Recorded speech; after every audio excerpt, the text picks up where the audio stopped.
Тела погибших в субботу на одной из центральных площадей Анкары остаются лежать на асфальте, накрытые флагами и баннерами. По данным местных властей, жертвами двух взрывов, прогремевших возле железнодорожного вокзала в турецкой столице, стали 86 человек. Более 180 получили ранения. Это видео было размещено в социальных сетях одним из очевидцев происшествия.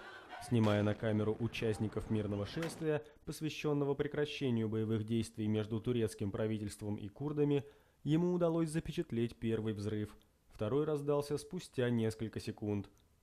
Район, где произошла трагедия, оцепили сотрудники спецслужб. Врачи и спасатели эвакуируют пострадавших, полицейские опрашивают свидетелей, эксперты обследуют место взрыва. Один из очевидцев рассказал корреспондентам Рейтер, что произошло.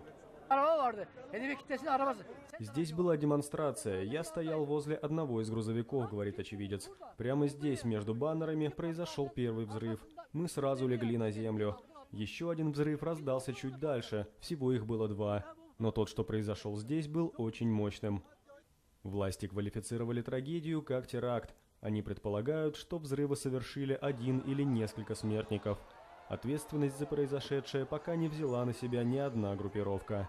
Премьер-министр Турции Ахмед Давутоглу отменил предвыборные мероприятия на ближайшие 3 дня и созвал срочное совещание с руководителями правоохранных ведомств.